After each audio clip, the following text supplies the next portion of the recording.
In 2015 alone, more people net migrated into the United Kingdom than all the people that migrated into the United Kingdom from 1066 to 1950. In 1 year? In 1 year. 2015, okay. That's an amazing statistic. Just in case you guys didn't understand, if you're not Brits, he said that in 2015, in 1 year alone, there was greater net migration to Great Britain than there was from the year 1066 until 1950. So a period of nearly 1,000 years, 900 years. Fewer people came to Great Britain, to the island, than came in 2015 alone. That's an amazing statistic and pretty shocking, to be honest. And this is Andrew Sullivan, who is talking to Bill Maher on Club Roundup Podcast. They get into various things. So let me just back it up here a bit. And it's an interesting talk. We're just going to take a look at a little clip today. This is from a couple years ago, by the way, but it's all evergreen content. These kinds of issues never go out of fashion, unfortunately. Let's get into it. And then I went back, and I think, I don't know, but the last time I was there, it looked like New York, which I'm saying happily, celebrating that. But you were making the point that I think the stat was like it went from, in 50 years, from 86% white to 36? Or 39, yeah. Okay, so... In 50 years. That and is... your point, one I'm often making also, is like, just don't gaslight me. Don't be like, the world is irredeemably racist, or it can't change. Because we have the statistics. It can. We're not people who should be deprived of the joy of celebrating our progress. And, No. you know, that... Oh, now this is interesting. So Bill Maher mentions what I think is a shocking statistic, another shocking statistic, that London went from 86% white to 39% white in space of 50 years. I think that's shocking. Bill Maher, I thought was going to say that's shocking too, but he seems to be saying that, oh, that's just proof of how much progress we're making. And all the woke people who say we're not making progress, they're wrong, because look at this brilliant progress. Well, frankly, I don't think that's progress. You know, England, where London is a European country. The English people are an ethnic group, or a collection of ethnic groups, let's put it that way. And yeah, having a small minority population is fine. Nobody has a problem with that.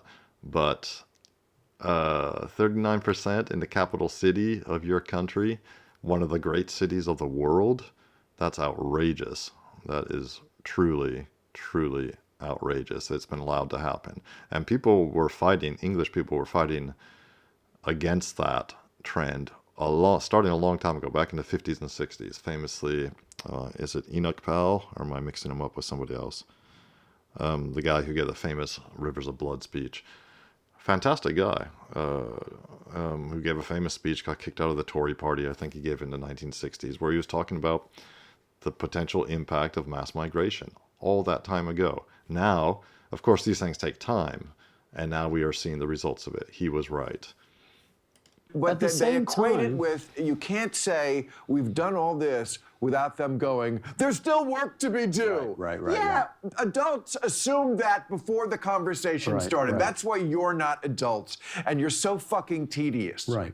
Because adults assume things, the nuance part of it, that doesn't have to, but you saintly people have to hear it out. Okay, yes, of course, we get it. It's fucking amazing, the things that happen today that we take for granted, and all they complain about. I mean, again, this is like, where was I going with that? But I mean, London to go, but just let me pause. But yes, and also, and by to go and from large, 86% to 39%. To 39%, it's like, don't tell me things don't change. And yes. show me the white supremacist marches. Show me the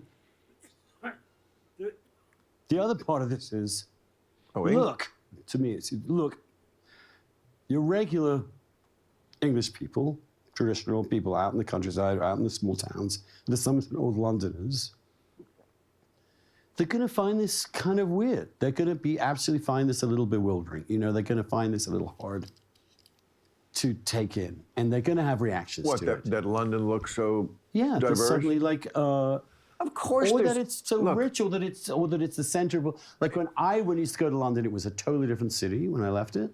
Now I feel like I'm going to an American blue city. I have the same facilities. I have the But same of course, options. in the march of human history down the road of progress, there are always going to be stragglers. There are stragglers in this country. Yes, stragglers by And the it's millions. okay. The point is exactly, you can't like just stop every set of ideas that doesn't, make you go, and there's more work to be done. Yeah. Just acknowledge They won't actually celebrate that success. the One of the most- stragglers don't have power anymore.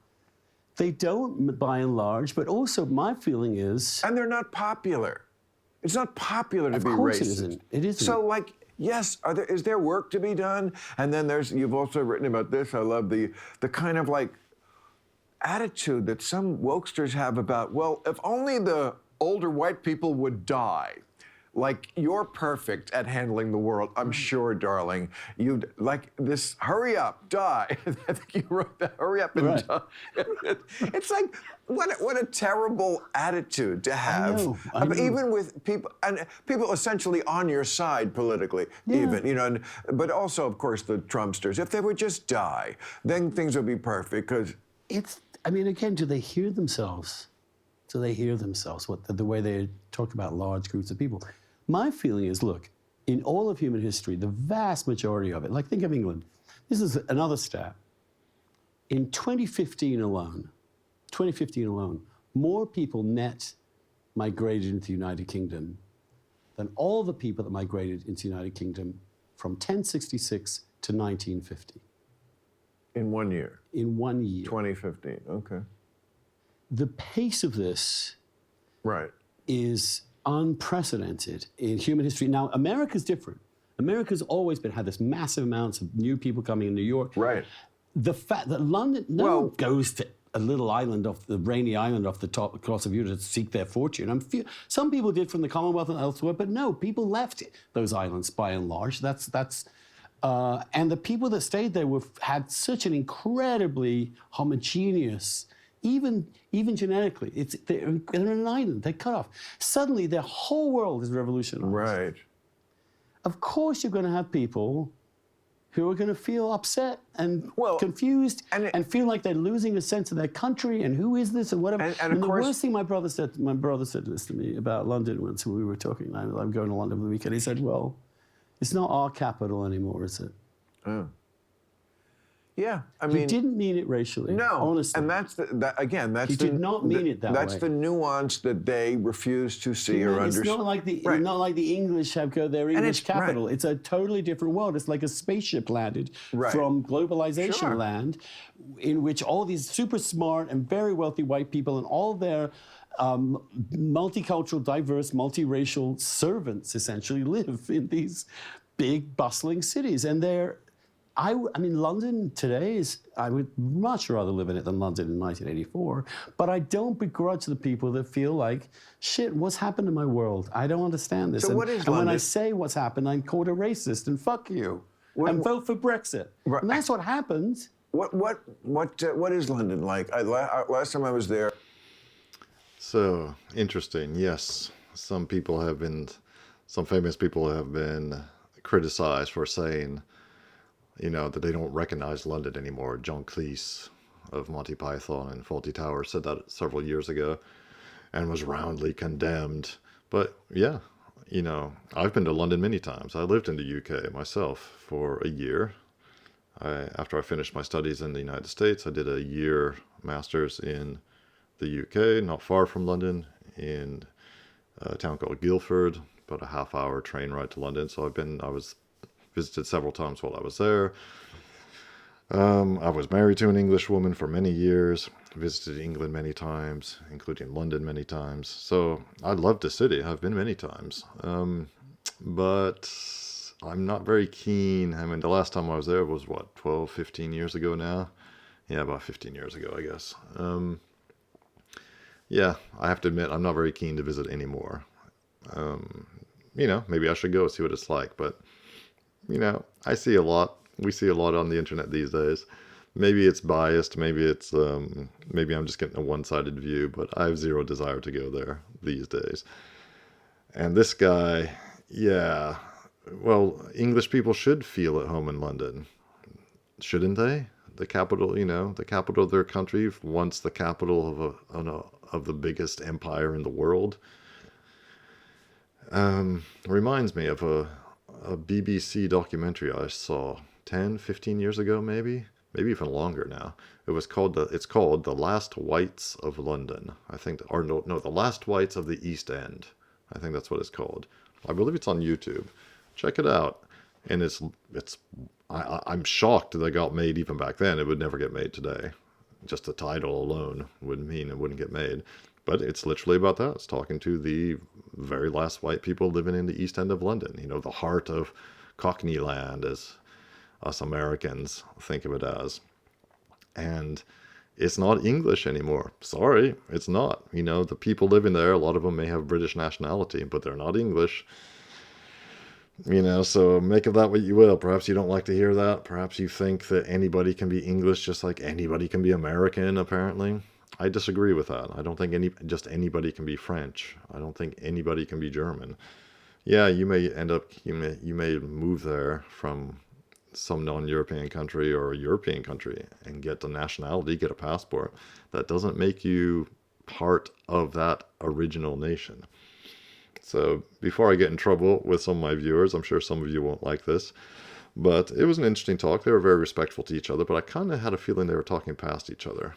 It's a little bit. I'd have to see more. If you're interested in this, go to the Club Random podcast if you want to see the whole interview. In the meantime, thank you for being here. Please subscribe if you haven't already, and if you like this kind of content, of course. We're past 6,000 subscribers now, something like 6,050. And it's fantastic. Thanks. I'd like to thank all of you who have subscribed.